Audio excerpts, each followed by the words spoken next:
Okay, good morning, everyone. Those of you here in person and those who are watching via the live stream online. So we welcome you to our Coffee with Mr. G.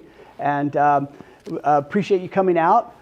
Each month, most months, we try to have a meeting where you can hear some things about the school, maybe some inside scoops and stories, and maybe you hear it first here. Last month we talked about campus safety and security, and that was an important topic for us all. We continue to work through ways to enhance the safety of our kids on campus. Today's topic is accreditation. So we're going to get into that with Ms. Thompson in just a minute, but I will say hi to Ms. Thompson this morning. Good morning, Mr. G. Good morning. A couple quick announcements. First of all, this Thursday, the state of California will be typically participating in the Great California Shakeout. And this is where a lot of hospitals and other industries, they go through mock drills, and it's on 10/20, so this Thursday at 10/20. We're doing ours at 9 a.m. And just want you to know that we do have an earthquake plan, we have search and rescue tools, first aid, and we have response teams that are, and we'll go through a mock drill. So if your kids come home and say they were on the back lot for a while, they were. And it's just one more way that we pay attention to the things that would keep our kids safe in the event of a disaster or a crisis or an emergency. So your kids might have stories about that. Also coming up at the end of the month on October 27th is Parent U.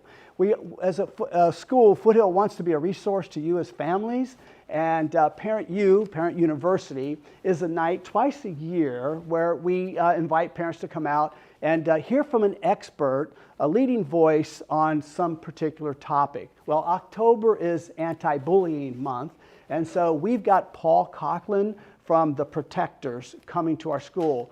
Paul is probably the foremost leading expert, faith-based response to bullying and anti-bullying, as well as in public schools across the country. And so we were fortunate to get him, and so on the 27th that evening, and really encourage you, at least one parent from every household to attend. Now, back to school night was packed out. That was very important. Mom and dads, everybody was here. And I think this is of equal value. If Foothill is going to be a place where it's safe to be a kid, where it's okay to get the answer wrong, to be if there's any place where a child should be able to be themselves, not have to worry about being picked on or ridiculed, it should be a Christian school. But our kids are kids. And it seems like every generation has to learn kindness and respect. And in a Christian context, the Imago Dei, made in the image of God, you can't treat anybody with disdain or contempt. But we want you to be equipped. We also wanted to kind of join home and school in this partnership to create a culture of kindness on our campus. And then starting November 4th, right after that, the following week, we kick off our annual fund campaign. And that's a 2-week giving campaign. And there'll be a concert on November 4th, and then 2 weeks where parents will hear the different projects we're trying to fund. Of course, campus safety and security is taking a high priority in that. And so you'll see those projects, you'll have an opportunity to give, and we appreciate all your support in there. Tell parents, we can't do everything on tuition alone, and if we're going to fund the margin of excellence, that takes extra than just tuition. And so I think when you look around, you see God-honoring excellence everywhere, and it may seem like, well, they don't really need anything, but we do. And the way we've funded it over the years is by people saying, we need a new gym floor. Yeah, we need bleachers. Yeah, we need a stage curtain, or whatever the projects might be. People get behind it and say, I'll get it. And it's better than to have a tax donation than to charge extra tuition. So appreciate your participation in that. So those are coming up.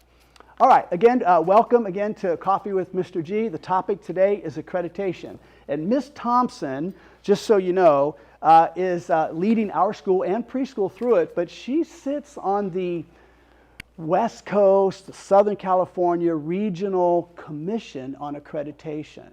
And so she's very well respected by Christian school educators in Southern California, and has a lead role in that. So we've got an expert here today, and an expert leading us through the whole process. So we let her kind of guide us through the presentation, and we'll kind of tag team it as we go along. So she'll say some things, I'll interject. I hope I don't cut you off too much, but I'm together. used to it. All right, so anyway, let's go ahead and get started. Ms. Thompson, lead us into the discussion about accreditation. Great, thanks, Mr. G. Does anybody know anything about accreditation? Good, you came to the right spot this morning, okay? So I'm going to just tell you a little bit. Let's talk about the history of the school and accreditation through the history. So Foothill Christian School was first accredited in 1986. That was a long time ago. And we have undergone renewals in 92, 98, 04, 11, and 17. The preschool joined the process in 2011. We're accredited by two organizations. The first one is the Western Association of Schools and Colleges. They accredit a lot of the schools on the western coast of the United States. Public and private. Public and private. So colleges, high schools, clear down to elementary schools. And then the Association of Christian Schools International, which is an organization, or the Christian organization that we belong to, and they also provide accreditation for us. So it is a great way for us to kind of self-assess where we are as a school. Where are we effective? Where are we highly effective? Where do we need to improve? And some of the areas they cover are academic excellence, Bible knowledge and biblical worldview, character building, spiritual formation, schools, programs, activities. They cover everything from the 2-year-olds all the way up to 8th graders and beyond if we had that, but we don't have that. This is the cycle. First, we complete a self-study, and this is where we're at right now in the process. We began this process a year ago, so we've already been working on our accreditation for an entire year, and we evaluate every area of the school. We have a steering committee, and then we have subcommittees off of that steering committee. And they go out and they gather evidence, they gather data, and we're comparing ourselves to a set of standards provided by ACSI and WASC. And we have to evidence. So take the mission of the school. We have to have mission statements. We have to have core values. We have to have vision statements. We have to have handbooks. We have to have, you name it, and we have to have it, okay? So we gather all of that evidence so that we can show that we're evidencing that we are meeting these different standards. And then after we gather that and we analyze, we start writing some paragraphs about those different sections. And then we identify strengths in the school, or strengths in each of those different areas, and areas that we want to target for growth. Then, for us, this year in March, the end of March, a visiting team is going to come out. There's about 6 or 7 people on our team, and they will visit both this campus, Half Day, and Route 66. And they will visit every single classroom. They'll talk to every teacher, they'll talk to administration, they'll talk to various constituents. Board members, elders. They meet with these different people, ask questions, get their participation, and then they write a report. And they submit that report to the commissions along with the recommendation of accreditation. And then the commissions vote on that or approve that. And then we come back and implement all those recommendations that they left, which are hopefully the same recommendations that we identified. We don't really want things that are different if we've done a good job. And then it repeats. So for 6 years, we work on those recommendations, then we start a new self-study, and the process continues. So wash, rinse, and repeat, right? Yeah. Okay. Let me say something about this. It's probably the best tool to initiate school improvement than anything else. Because in the end, when we do the self-study and we begin to say, what are we good at? And by the way, the way we determine that it's been through parent surveys, staff surveys, students. There's a lot of ways we kind of say, how are we measuring up to those standards? And then, so we give ourselves the kudos for the things we think we're doing well. And then we also then surfaces some things where we need to target for growth, okay? And then usually the committee comes in, they look and they verify, yeah, this is a strength. We agree with that. So they'll give us a list of strengths, And some will be things we've identified. Some might be say, hey, you guys, this is really good. One year, I remember, by the way, I've been in most of those accreditation visits here at Foothill. But I remember one year, they gave us a major strength on our writing program at the middle school, actually throughout the school. And we just kind of took that for granted. Yeah, we focused on it, but they said, no, this is really good what you're doing here. And so that was cool. So you get this report, and so some people think, oh, the accreditation team came, they left a report, whew, it's over. No, it's just really starting, because now you've got to implement those. They become mandates, so you have to do them.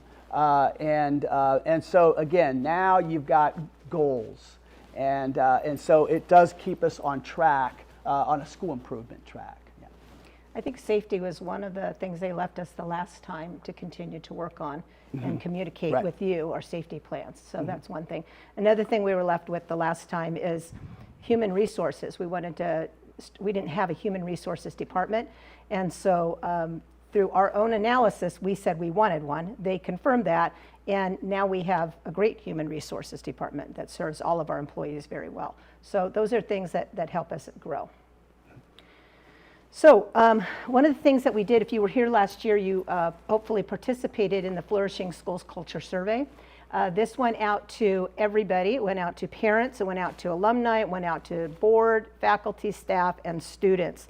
And Mr. G is going to talk to you a little bit about that survey, because our whole accreditation process, we're actually piloting a brand new program for ACSI and WASC, and it's called Flourishing Schools. So it's called Inspire, and it's based on Flourishing Schools. So you want to talk to them about this model? Yeah, this slide might be hard to see, and online, if they can put that up, it'd be helpful. But let me just tell you a little about the Flourishing School research that was done. It was sponsored by ACSI, and they looked at the schools across the country, and there's some longitudinal aspects to it. But they basically said, what makes for a flourishing school? And they found that it's an ecosystem. There's a lot of parts and factors that contribute to a flourishing school. And then they said there were benchmarks, like if certain schools had effective student support programs, like we have an SST program, a student success team program. What difference did that make in a school? What about community involvement? Schools that were flourishing, they had an impact on their community, and Foothill does as well. We're very active in the community.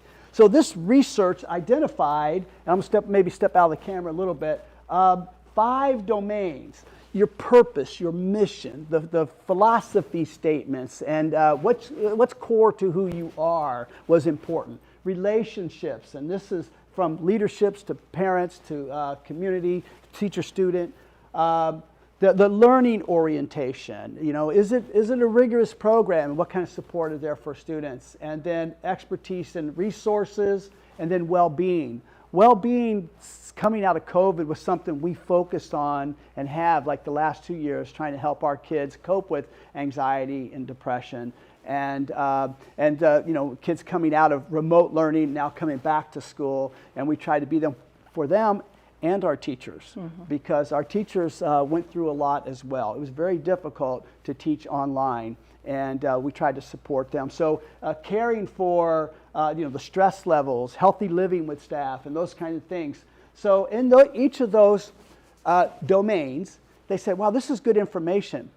So they created this inventory, Flourishing Schools Culture Inventory or survey. And basically what they said was, okay, these schools are considered flourishing in these areas. What's the benchmark? So in some cases, like instructional program, and again, it's based on the ratings of parents, students, teachers, or elder boards. So the whole community rates, and then there's these kind of like benchmarks to shoot for. So a school who goes through that same survey would say, wow, how did we do compared with what the research has shown as the benchmark? So so it was really cool, because we saw a lot of places we typically met or exceeded. Usually we just blew through a lot of them. Right. And maybe in a minute we'll go through a couple of them that we felt were challenged by us. So this Flourishing School accreditation model is rooted in research that says this is what effective schools do.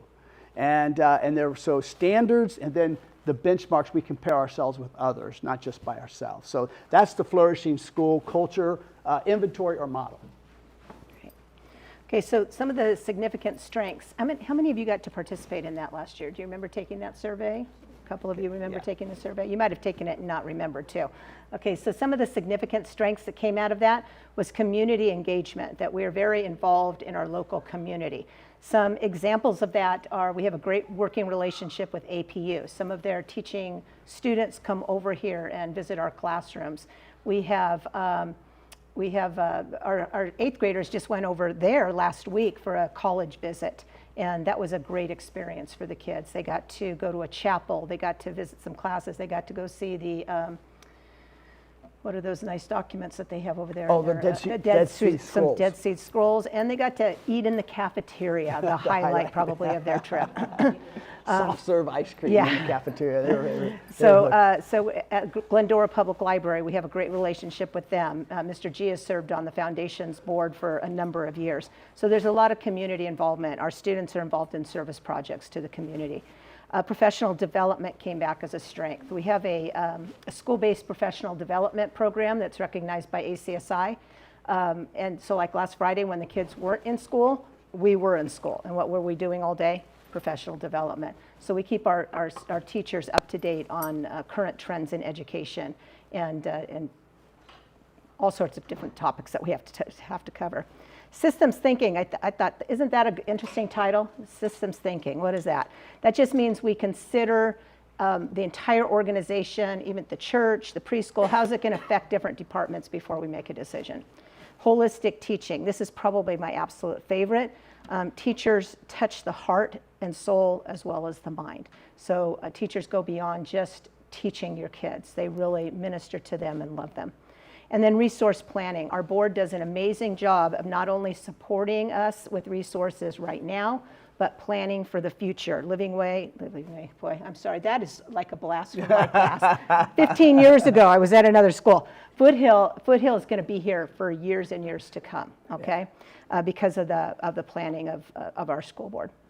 Yeah, and that's our commitment to teachers and to programs, to you as families. I remember when we opened the orchestra down to 3rd grade, right? We said, well, you got to have violins. So we bought enough violins for everybody who wanted to join the orchestra in 3rd grade. So things like that, we feel that teachers, they shouldn't have to pay money out of their pocket to get supplies. So when you look around, we feel that we empower people to do their job, we resource them to do it well, and I think it bears out in our programs.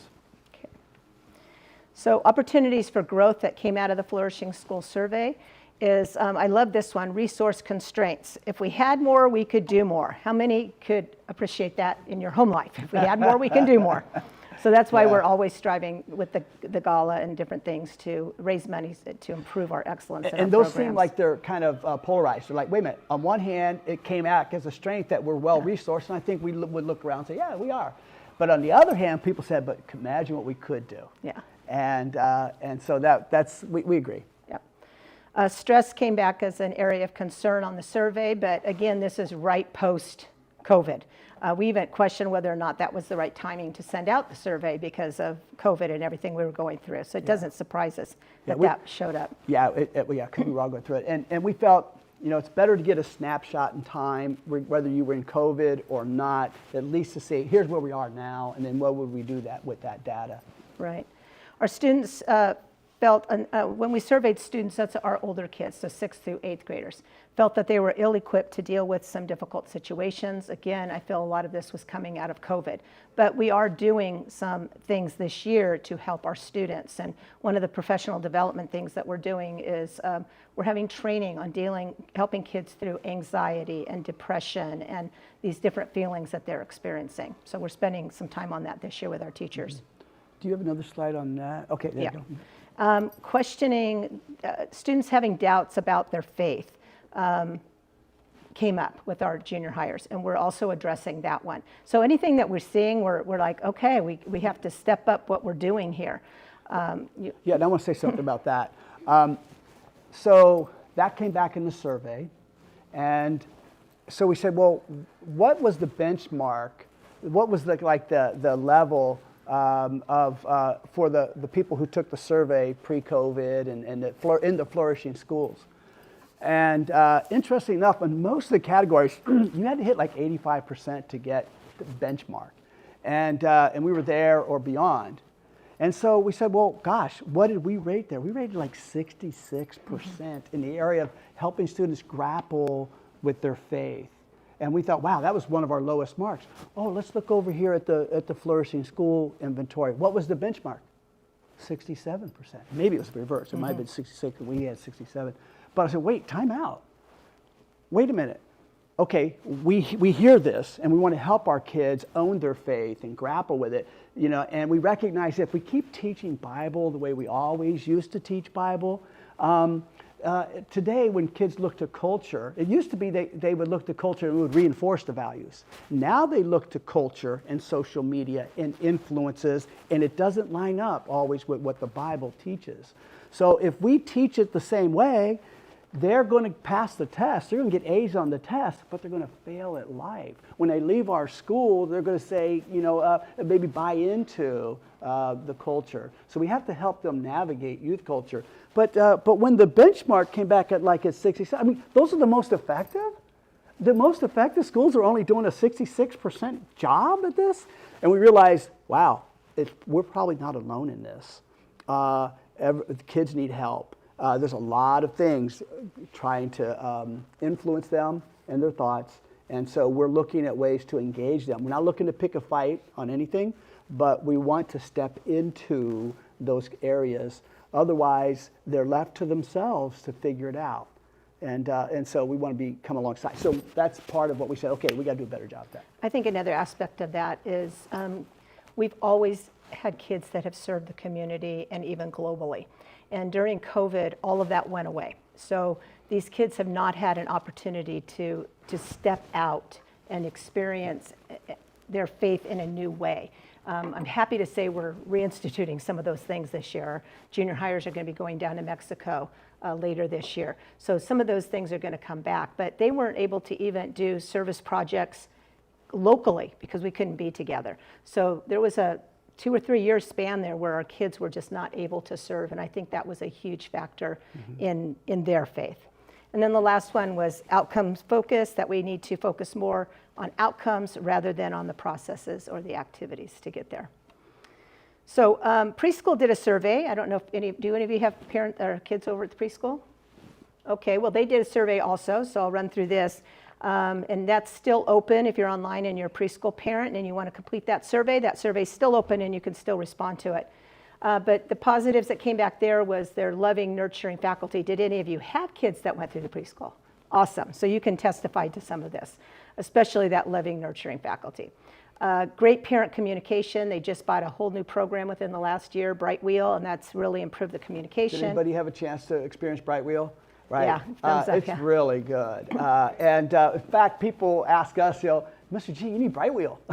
So I know, right? Because it is a great tool. So you're just kind of affirming what they said. The challenge with that is it's really designed for preschools, and they don't have the things we need for K-8 programs. So, yeah. And then just a well-resourced program. They have great resources over there. Don't know if you've ever been to their basement, but it is amazing. Okay. They have in the basement, it's like a lake shore teach educational supply store. Down there, they have racks and racks of materials and resources and books by every theme, every season, every category you could even imagine. And they check it out like a library. And even the last time the accreditation team came, they were like, oh my gosh, look at all of this. So they're very well resourced. And then some would say amply resourced, yes. It was an accreditation joke because we went back and forth on the wording on that. Some areas to target for growth in the preschool, safety and security. Now, we just mentioned Bright Wheel as being a strength, but Mr. G, you want to kind of establishing those expectations across the board with. Oh yeah, I'll come in, but let me say about safety and security. Okay. One of the challenges, like even we're going to get keypad entries at the gate, all the gates and entries. Okay, that's in fact I have a meeting today to look at what the cost is going to be on that.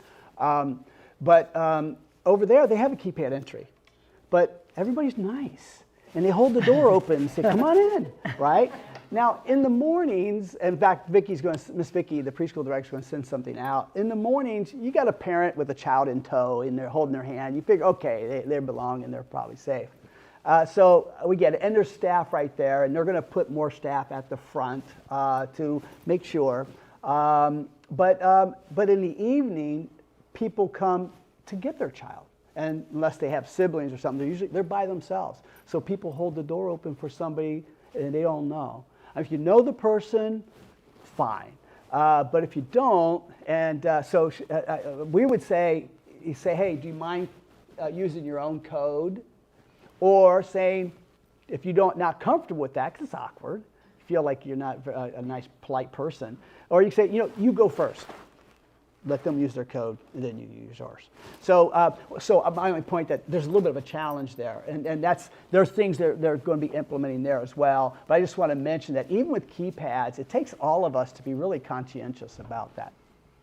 And then the next one is the school-wide expectations with Bright Wheel Communications. It was a minor thing, but we put it on here because some teachers, wow, they load up Bright Wheel with pictures and comments, and then some do, I think, fine, but there's a kind of sometimes a disparity from teachers. So what's the expectation? What do we say? Here's what every teacher must do.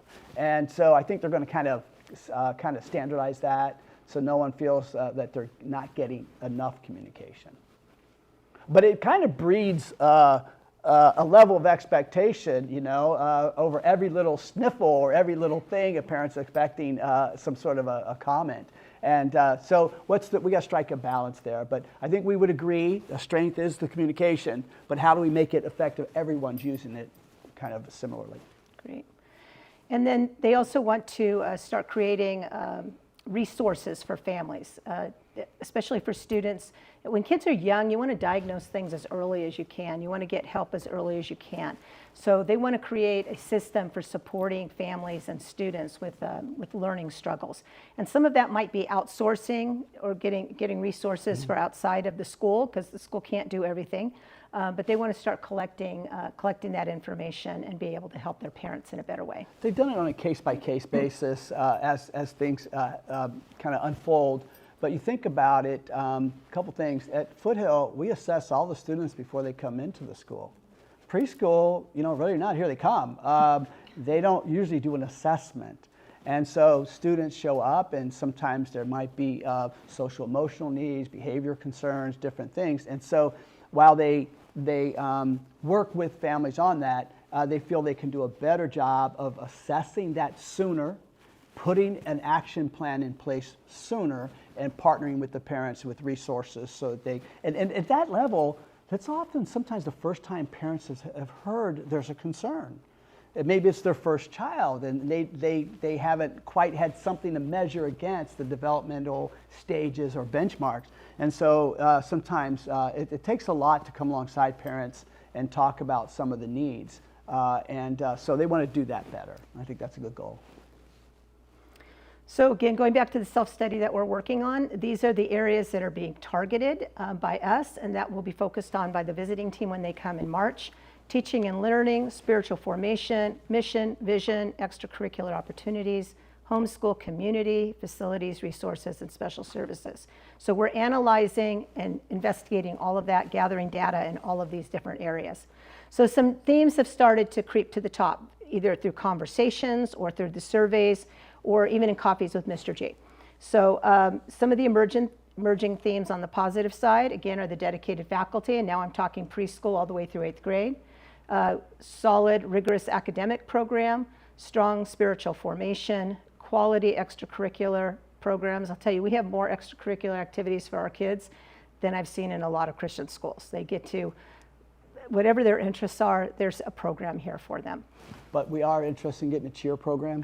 So if that's interest to you, and you know anybody who might be a coach, we want to kick that off in the spring, because that's when you do you kind of order uniforms. So we got to get a coach, and we got some other projects like that. Yeah, but I just threw it out there because any of you moms the want girls, to coach cheer? Yeah. No interest, huh? Okay. Yeah. But some of the girls we'll actually put find together somebody. a video for me. Mr. G, we need a cheer. Okay, we'll do it. Maybe baton. Anyway. You have experience with cheer? I don't want to do it, but I'll find someone for you. Okay, there you go. Yeah. Another strong thing is our professional development, and then good homeschool communication.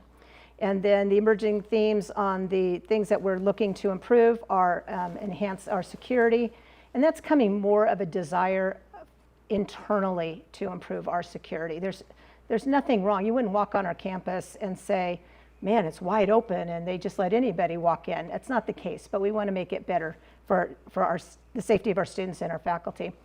And we want to strengthen opportunities for students to engage with culture through a biblical worldview. So this goes back to them, again, wrestling with their Christian faith. So we want to improve in some of those areas. So I have a question for Audience you. participation time. The ideal graduate. So some of you have had your children here since preschool, and some of you not so much. Okay, maybe kindergarten, first grade, maybe this is your first year.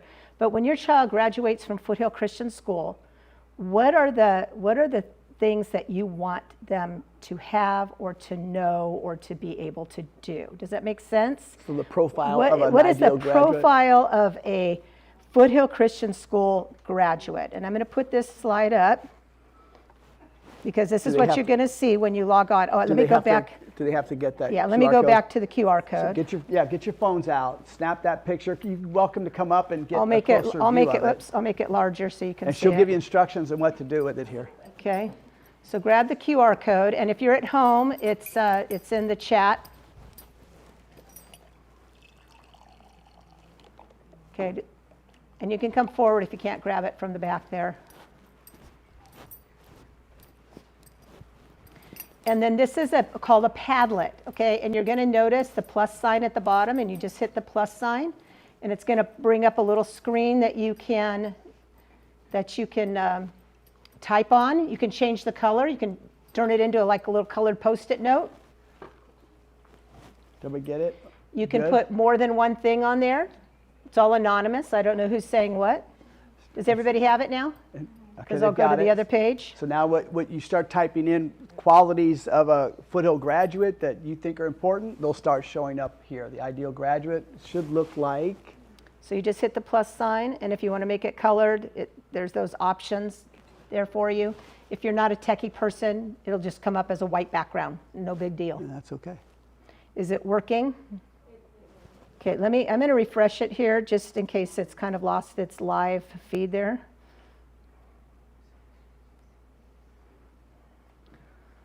Alina, are you giving it a shot? Yeah, I'm trying to get it to open for our people online. Would it, I online, tested it this morning. Yeah. Online people would Yeah. register yeah. also, right? Yeah. Yeah, I good. just can't read a QR code. Yeah. Did anybody post anything? Because it should be showing up here if you posted it. By the way, our teachers use this type of app to get student answers on topics. And Oh, there so we they just go. use their iPads. Here we go. I want my daughter to have life skills and be a good Christian. It's good. Yeah, help Ready each for high other out. school. If you're not techie, just ask a friend. Ready for high school.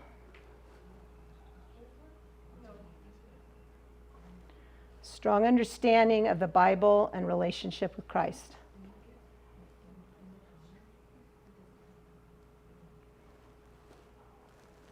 Our teachers did this exact activity during orientation this year. Ideal graduate at FCS would be prepared academically beyond their grade level.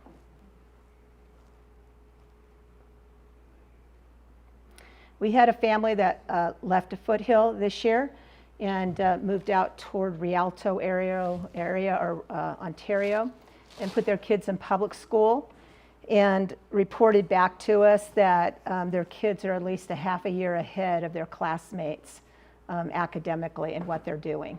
And even the school was even using some of the same curriculum that we use, and they were ahead. So their kids were having to repeat things that they learned last year. Appropriate social skills and strong moral compass. Ready for high school. Yeah, we have conversations with the high schools on math and writing and different things, and we kind of hear what they think is important, and we make curriculum adjustments according to that. We like to say from here you can go anywhere, but that relationship with St. Lucy's, that relationship with Damien and Western helps us make sure that our programs are aligned. So students matriculate through the grade levels and transition to high school, they're ready for it. Absolutely. Mm-hmm. And I like the biblical context that you guys are kind of mentioning here, because when you look at our crest, the crown of life, in the end, while we want to be decidedly academic and distinctively Christian, both are important, very important.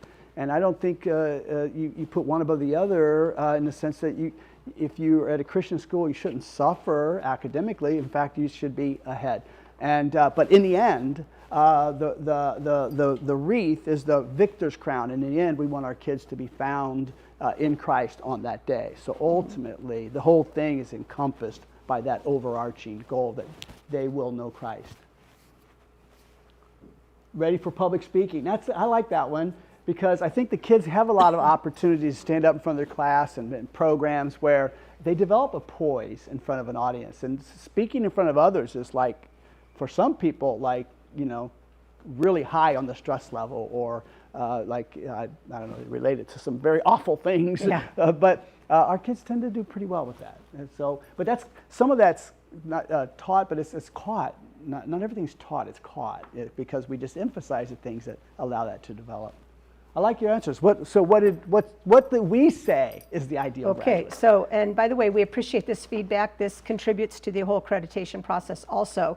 But so what are our outcomes? What do we say are the most important things for students to know when they're leaving Foothill? Well, our outcomes are that they're academically successful. So you're going to recognize some of these same things that you said. We just are wording them a little bit different. And these are in the handbook, and under each of these categories, there's like 3 subpoints. What does it mean to be academically ready for high school? Those kind of, so there's 3 subpoints, but these are just the main ones. We want them to be academically successful. We want them to love God and each other, for that matter, okay? We want them to be effective communicators, so that's the standing up in front of people. We want them to have a greater appreciation for arts and cultural diversity. We want them to be effective users of technology, and we want them, somebody said critical thinking in here through a biblical worldview, so we want them to be skilled thinkers and problem solvers. So we're thinking along the same lines as you as parents are. And these have been established for quite a while here at Foothill, but these are what we want our students to be when they graduate from Foothill. In the preschool, they have identified, they want their littles, so these are our littlest ones, to acquire and refine healthy motor skills and to grow physically. They're at that developmental age that's very important to develop those motor skills, small and large. They want them to develop social and emotionally as they interact with others. Very important as they come over here. We're finding that COVID, that's probably one of the saddest effects of COVID among our students, is just the social and emotional well-being of our students. Preschool wants to cultivate a love for learning as they gain academic knowledge, and to know that God loves them and has a plan for their life. So similar to us, except at a preschool level. So that's kind of the end of our presentation, but do you have questions that we can answer about this whole accreditation process? And again, our visit is in March. I believe it's March 26th, if I'm not mistaken, where the visiting team will come. That's a Sunday. They start on a Sunday afternoon, meeting with the school board and doing a tour of the campuses and things like that. So yeah, Sunday afternoon through Wednesday. Yeah, 26th. Questions? No questions. Yeah. When do you find out your results? We're left with a report pretty much immediately. It might be a rough draft, but they'll leave us that report immediately. And then the commission meets in May, and we'll be notified by the end of May, early June, It of used our- to be this big secret, Yeah. like, but the ballot, and you know this better than anybody, you're on the commission, but basically the terms of accreditation there's a 6-year term that they don't use this wording so much anymore, but the clear, meaning they just come back in 6 years. And we provide an annual report, and then the midterm, you have to provide a larger report, more in-depth on any of the majors. And then they come back again. You go through this again. Sometimes they said, you get the 6-year term, but we're going to send a couple people back at midterm to see how you're doing and kind of hold you a little more accountable to the majors. But we've had the clear for several years, and so it doesn't mean you don't get to do it. They're just saying you don't need somebody to hold your hand to go through it. Foothill is very established, so we don't anticipate any problems. Newer schools that are going through the process the first time, they're usually the ones that are getting those midterm And now visits. the committees are being a little more transparent and say, hey, here's what we're recommending. Yeah. And then the commission could change it, but usually they go with the committee. And then do you communicate that right away to the parents, or is it you guys kind of? We wait till the commission actually conveys that on to us, yeah, because otherwise we're getting what if there was an issue? But you could ask us, hey, it went well, Yeah. whatever. We can report that back. But the official status isn't really official until their end of May or early June meeting. We're not anticipating any problems. No. And in fact, a lot of schools, like Mr. G, myself, Mrs. Bernal, Mrs. Wilson, a lot of us serve on accreditation teams that go to other schools. And a lot of administrators are wanting to come to Foothill. So they're not having any problem getting people to get on our team. So they want to come and see what it's all about, especially this new Inspire. Yeah. And while you're thinking of other questions, is there anything online questions at all out there? Is the accreditation report shared with parents? Report. Like the Report. finding- Oh. I think they mean like Yeah. whatever the accreditation team recommends. Is that shared? Probably Yeah. the big ticket items. Yeah, actually there's what a lot of detail in there. There is, so what we're thinking about doing is, You have to kind of restate it because she won't be able to hear. okay, so the question is, will parents get a copy of that report or access to it? And what we plan to do is kind of take it out of the report format and repackage it into categories and then make that available to our parents. And part of that becomes a part of I'll say a short-term and maybe long-term strategic planning. And so you'll see those things there. The report that what we envision would be more like a vision piece, and it'd be less about what strengths we got, but it's more like saying, hey, here's where we're going in the next 3 to 5 years. So it would come out that way. It's definitely not a secret. If you want to sit there and read the whole report, come sit in my office and I'll give you a copy of it. Oh, absolutely. Okay? But it's a good 30 or 40 pages or more. Our report, I think, is up to 80 or 90 pages right now that we're submitting to them. So it's a long report. So we're just pulling the highlights out. We'll pull And the the highlights out for you. new process, that we're helping Protocols, pilot is supposedly less work, but I don't know.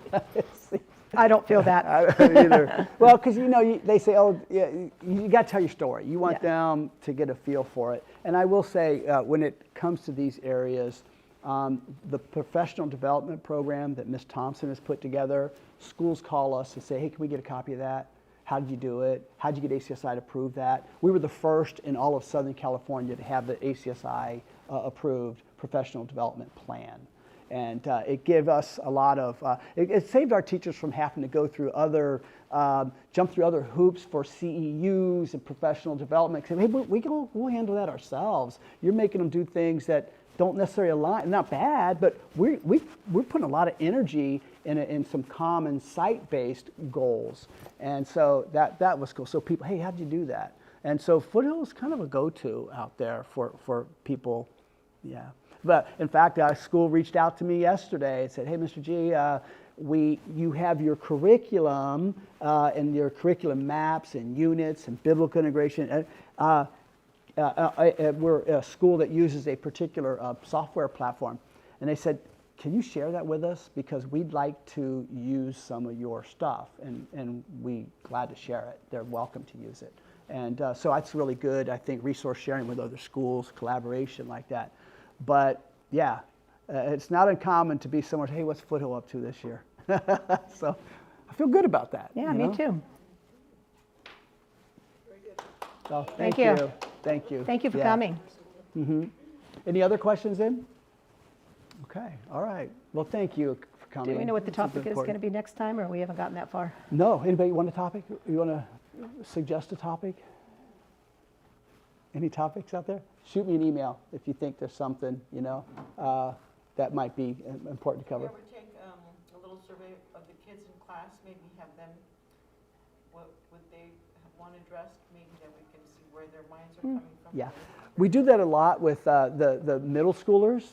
And they're very respectful when they do the surveys. We say, if you're going to joke around about it, we're just throwing it out, But if you want to really speak to administration and to the school, then they do. They're very conscientious about it. So we look at that. There's been things we've implemented because of that.